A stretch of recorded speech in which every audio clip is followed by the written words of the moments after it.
Hi everyone, my name is Aislinn and this is my loose parts heart assignment.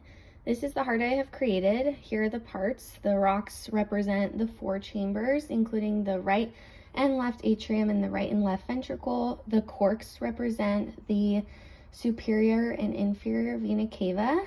These plants over here represent the pulmonary arteries and veins, and the starfish up at the top represents the aorta.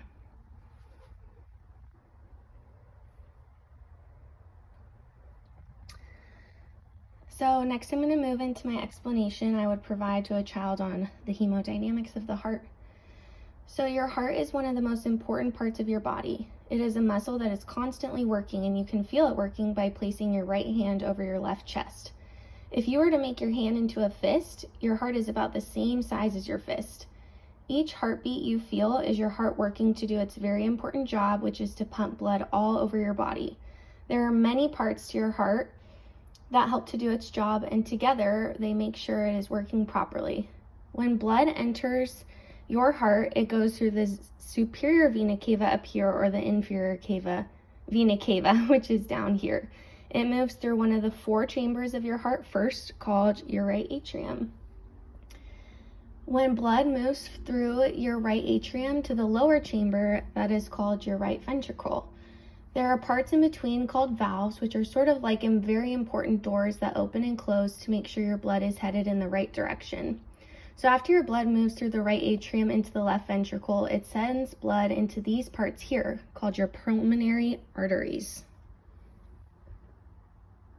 Your pulmonary arteries pump the blood to your lungs, where the blood gets lots of nutrients and oxygen that it needs. Over here. So your heart and lungs are a team working together to deliver things like oxygen that your body needs, and getting rid of things that your body doesn't need, like carbon dioxide.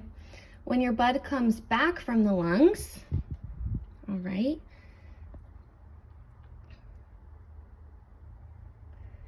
it enters back into your heart, into these parts called your pulmonary veins. The blood moves from the pulmonary veins into the other 2 chambers. It goes into the left atrium first, and then your left ventricle. After moving through the left ventricle, the blood is sent to your aorta, which is right up here.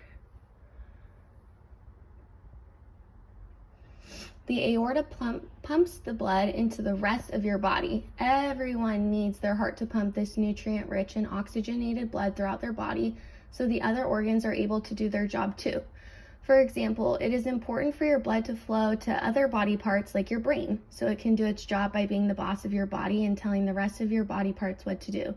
If your brain doesn't get the blood it needed, it would not be able to do its job, and your body would have a really hard time working or become sick. Doctors and nurses sometimes use and want to know how your heart is working and if it's beating too fast or too slow, and they listen to your heartbeat with a stethoscope. Sometimes they may place something on your arm or leg that gives it a tight hug to understand how your heart is working too. There are ways they can listen to your heart by placing lots of gooey stickers on your tummy, chest, or back as well. None of these things hurt, but your important job is holding very still. It helps to sit with one of your parents or next to them, and you can even listen to your favorite song or watch your favorite video.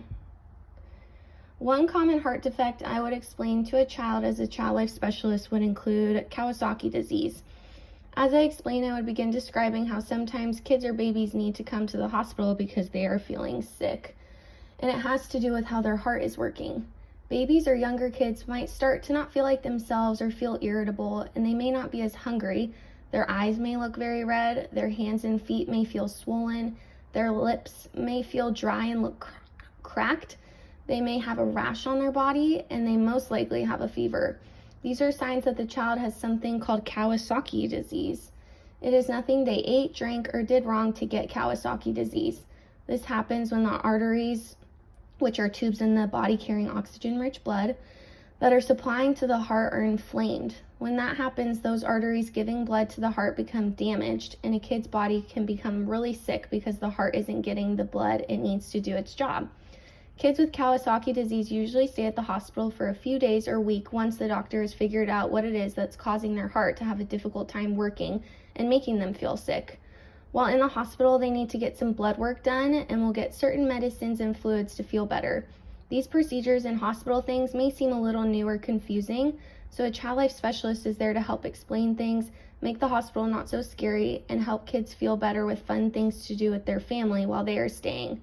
It is important for kids to stay at the hospital during this time and receive the things they need to start to feel better, so that their heart and body can recover and not get sicker. When Kawasaki disease is untreated, it can lead to more severe cardiovascular complications. And that is my loose parts heart assignment.